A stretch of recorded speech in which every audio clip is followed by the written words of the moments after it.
Hello, and welcome to the third episode of Nikki Gets Bored. Today, we're going to visit Japan in the 8th century as we discuss the Japanese smallpox epidemic. I'm especially excited because I've learned that the epidemic was key to making Buddhism the number one religion in Japan.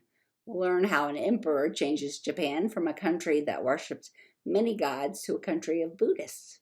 We'll also get to learn about a demon that brings smallpox and how to appease the demon. This one is fun and fascinating. Today, we learn about the Japanese smallpox epidemic, and if you couldn't guess, the Japanese smallpox epidemic was caused by smallpox. I really hope context clues helped you with that. Since we'll talk about smallpox more during the series, let's take some time to learn more about it. Check it out. I made a cartoon. I told you I'd keep working at making it better. Even better things to come. Smallpox's scientific name is variola, and there are two strains, variola major and variola minor. They are basically the same, but variola minor has less extreme symptoms, less pain, and it killed less than the 3 out of every 10 infected with variola major. With either strain, variola major or minor, there are 4 kinds of smallpox: ordinary, modified, malignant, and hemorrhagic. And each kind goes through 4 phases: incubation, prodrome, eruptive, and sequelae. Yay for cartoons! I'm learning animation is going to get better. This is just a start. All right, first, I'll go over the ordinary kind of smallpox and its 4 phases. Then I'll go over the other 3 kinds of smallpox and tell you what's different about them instead of going through and walking through all those phases again. We're starting with the ordinary smallpox, and ordinary smallpox is smallpox with traditional symptoms. Duh. Incubation is the first phase, and in the first phase, you don't realize you're sick for 10 to 14 weeks. This is the voice of future Nikki. She'd like to let you know that past Nikki meant to say days, 10 to 14 days. Thank you, that's all. About 2 weeks, there's little to no symptoms, and you are thankfully not contagious during this phase. You're growing that smallpox inside you, thus, incubation is the first phase. Our second phase in ordinary smallpox is prodrome, and in this stage, you know you're sick. You are going to have fever, malaise, which is a fancy word for feeling bad, prostration, meaning they are very weak, headaches, backaches, vomiting, severe abdominal pain, chills, anorexia, pharyngitis, which is the inflammation of the thorax and it gives you a sore throat. This all lasts for 4 days. So imagine for 4 days feeling like death warmed over, and on the 4th or 5th day, you erupt. Eruptive is the third phase. Eruptive is the perfect name for this stage. The 6th fever is better, but the rash and lesions start to develop over the next 4 to 5 days. The rash and lesions are called macules. Macules are lesions smaller than a centimeter. So freckles and moles are types of macules. So my mole is a macule. My nose has a scar. My freckle is a macule.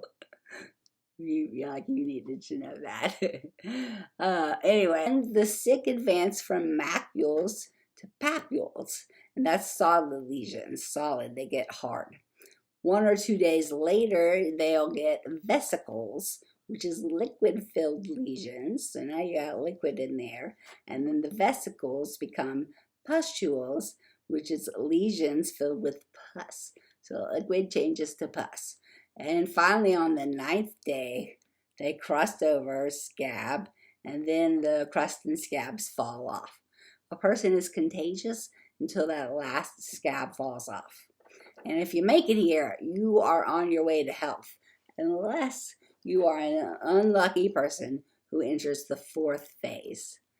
Sequelae. It sounds like a soccer player, but it's the fourth phase of smallpox. Sequelae.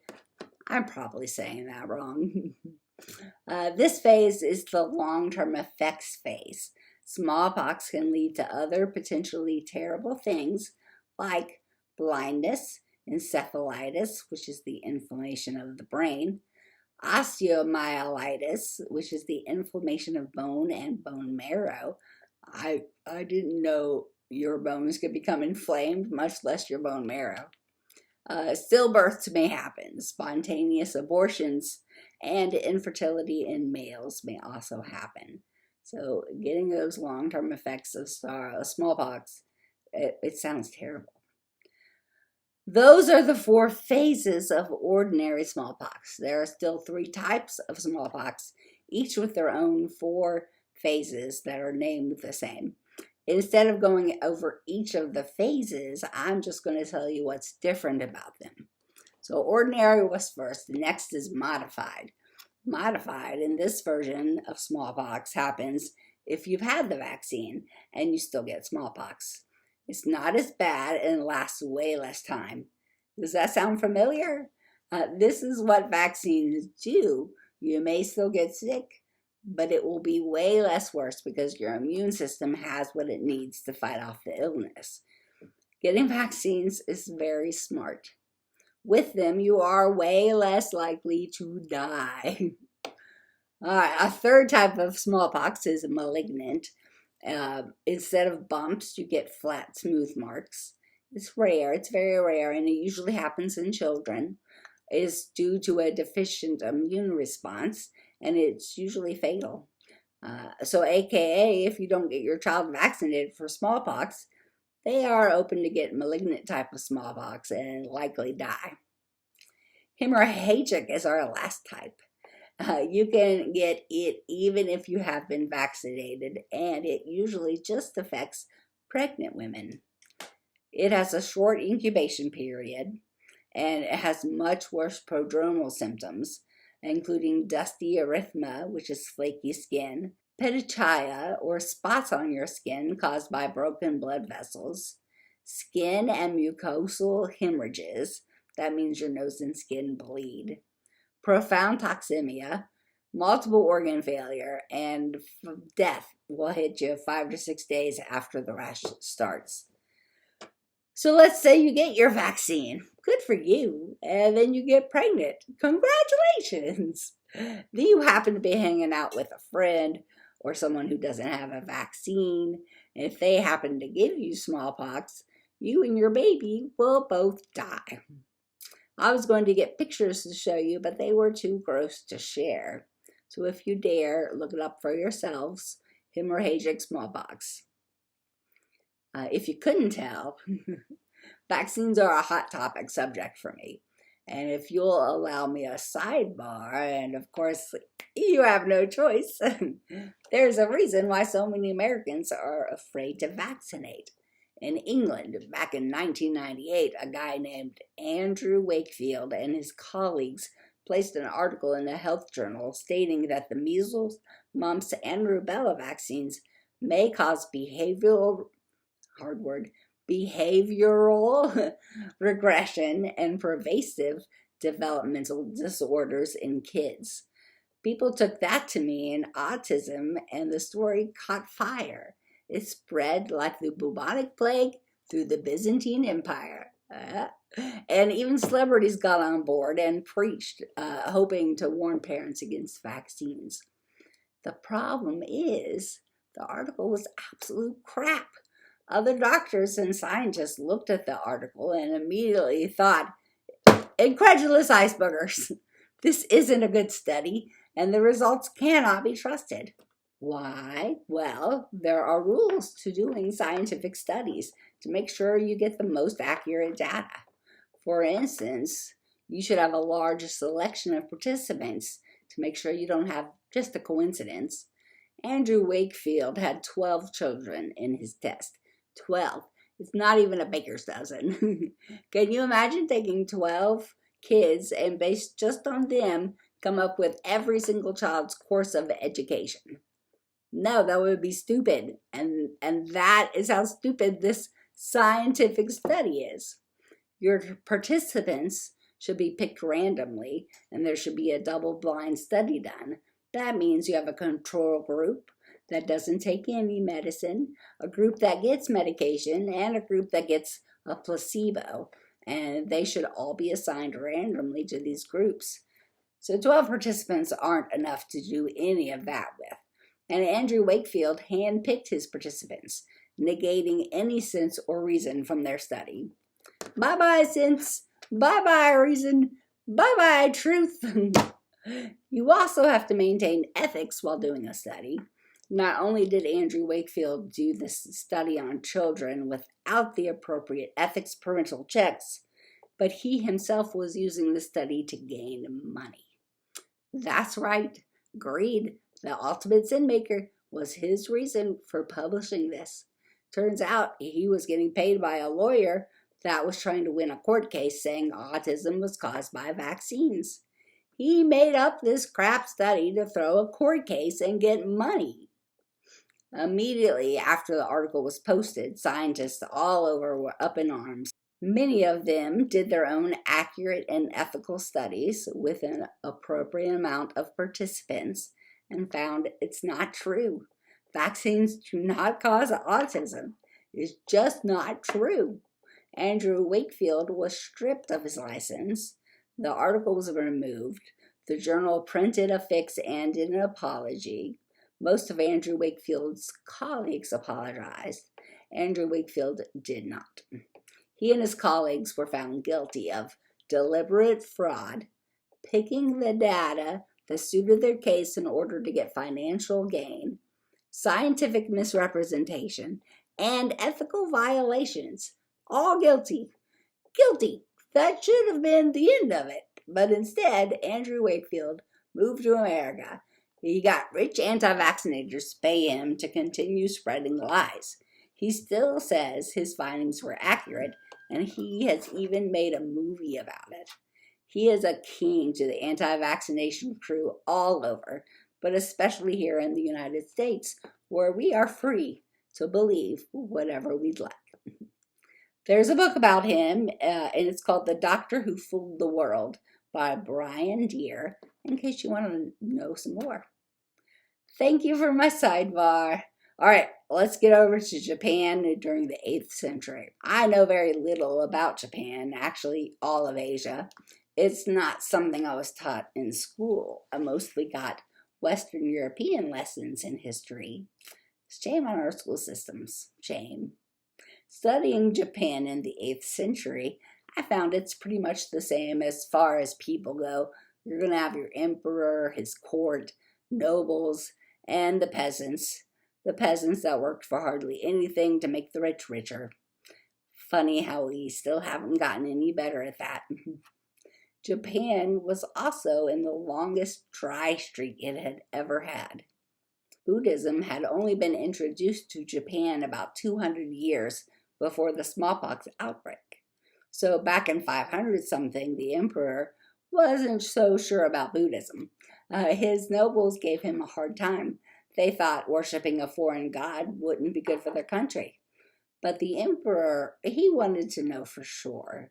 So he had one guy named Soga that thought since the rest of Asia is turning to Buddhism, Japan should too. So the emperor had Soga pray to Buddha's statue prayers of help for Japan. Depending on the outcome, he would know if following Buddha was wise or not. After a while, the emperor declared it a fail. Myth busted, except almost immediately a temple caught on fire, thought to have been started by Buddha himself. And wouldn't you know it, everyone decided Buddhism is a pretty good idea after all. Go figure. So we're now back to the 8th century, where the Emperor Shomu was a devout Buddhist. Smallpox hit, and he was in a bind because peasants were moving away to stay safe and find work. The rice fields were drying up, and people would literally just walk away from the field right in the middle of work. They wanted better places to grow rice. Without peasants, there was no money being made. All the nobles were getting sick. You see, the nobles all gathered at the court or in their fancy, expensive rooms, and they were all up in each other's business. I bet they weren't wearing face masks either. They were spreading smallpox amongst themselves, and the nobles were doomed. Well, maybe not doomed, but 7% more nobles died compared to the peasants. Meanwhile, the peasants were in the fields working at a distance from each other. I'd say at least about 6 feet apart, right? They were less likely to get sick. A third of Japan's population, up to 2 million people, ended up dying from smallpox. Which reminds me, 320 million people have now died to teach us how to deal with outbreaks. Do not let their deaths be in vain. Our devout Buddhist Emperor Shomu was a classy guy in my book. First, he cut all taxes to keep money in his people's pockets. That's pretty cool. He gave private land to anyone willing to work it. That's huge because owning land meant more money and a chance at being noble. Shomu first went to the physicians to see how they could stop the illness, which seems like a great idea, doesn't it? The physicians suggested that we stop drinking water. Make sure you eat your boiled rhubarb and to boil your powdered silkworm cocoons. You know, there's definitely a cutoff time in the past where we switched from scary doctoring to modern medicine. I'm so glad we live when we do. When all of that clearly did nothing, Shomu asked the monks and nuns to read sutras and to pray, and then he built temples. Look at all these temples. There are so many. By building temples, he boosted the economy. He also felt it would stabilize the people to have a single shared religion, and it did. Buddhism became a part of the government, and it is still today the main religion of Japan. Sadly, building all those temples did make the country bankrupt, and it stripped the mountains of trees, causing the drought to be worse and made the infection spread more. Once again, climate change is giving us problems. So getting rid of the trees caused more drought, and it caused the infection to spread more. Despite Buddhism becoming the government's official religion, there were many who still worshiped the old gods. And this is where things get fun. It was believed a mythical spirit manifested itself in the physical world to bring vengeance. Its name, Onryo, the demon. Onryo could be held back. He or she. Do demons have gender? Okay, here's Onryo. Looks like she's possibly a woman. She was terrified of dogs and the color red. Everyone got a dog, and red went up everywhere. Next to the sick, you'd find red dolls, red flowers, red incense, and red cloth. The people even created music, poems, and dances called Red Dance or Lion Dance to please Onryo. To this day, Japan has Red Dance and Lion Dance ceremonies. It's much more to do with history and tradition these days than it does with Onryo, the demon. The color red as a healing property for smallpox lasted a really long, embarrassing time, and it spread. By the 12th century, red was being used to heal smallpox in Europe, and in the 1500s, Queen Elizabeth I was wrapped in red when she got smallpox. The idea of red for a cure was well known in Japan, France, England, China, India, Turkey, Georgia, the country, not the state. Even Africa had a god of smallpox associated with the color red, and his name was Yoruba. The color red to cure smallpox was used as a treatment until the 1930s. That is not long ago. Now, do you all feel the need to protect yourself? Let's protect ourselves in red.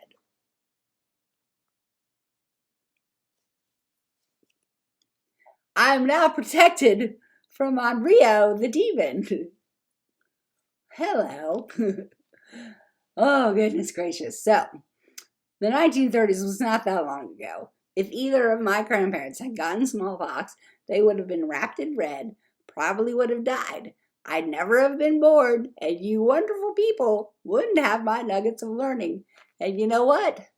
That would make you see red. See what I did there? Our Japanese ancestors were out of luck, but we are sitting pretty. Thanks to vaccines on May the 8th, 1980, the World Health Assembly officially announced the world eradicated of smallpox. Woo! However, there has been a recent spike in smallpox. It's been almost all children, and it was caused by parents not vaccinating their children. So vaccinate your children. What have we learned? We've learned vaccines are good and they do not cause autism. Japan got back to normal, so cutting taxes and bankrupting the country probably won't destroy us. The color red heals nothing. You can please demons by dance, song, and poem. Who knew demons were so into the arts? Stripping the land of trees is very bad. It caused a longer drought, more infection, and if it had rained, a lack of trees would have caused flooding and mudslides. Stripping the land of trees is very bad. We should give more nice things to people willing to work. There are a lot of first responders out there that could use more nice things. To all the first responders out there, thank you. Thank you all for everything you do. We have learned that there are 2 strains, 4 types, and 4 phases of smallpox. Getting smallpox while pregnant is terrifying. Not only are dogs man's best friend, they might also keep demons away. People will believe anything.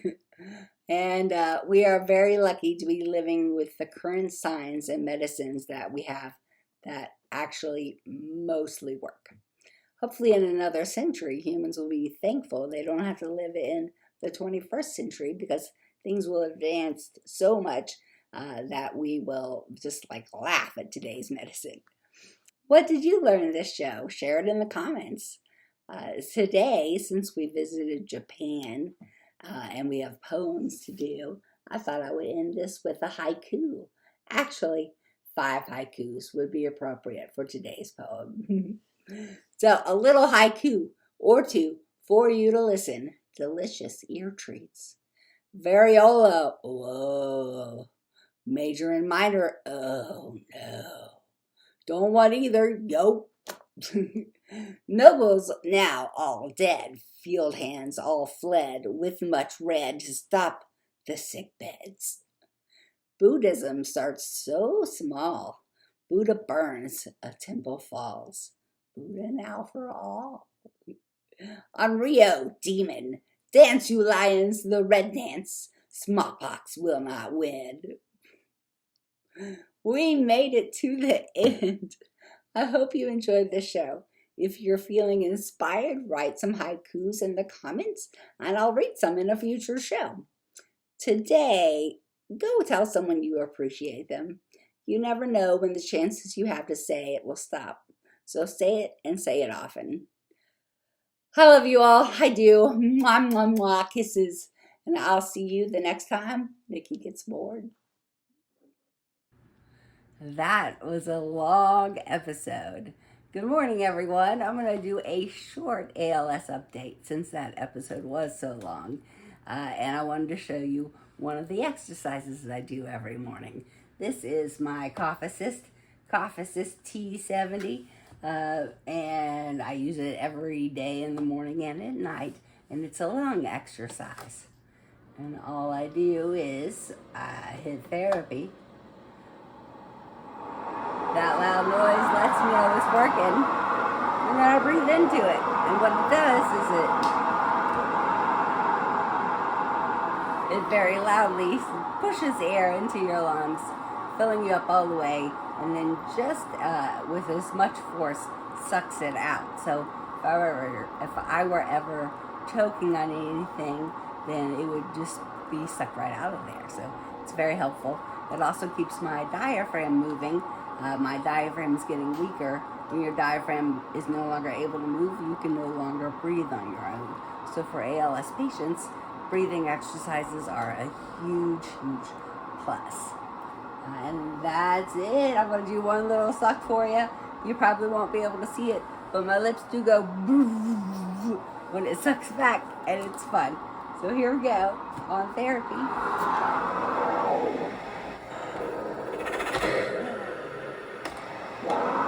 And that's it. I do it 11 more times, and I'm all finished. Thanks for sticking around for me, everyone. That's just a little update on ALS, and I'll talk to you next time Niki gets bored. Thank you.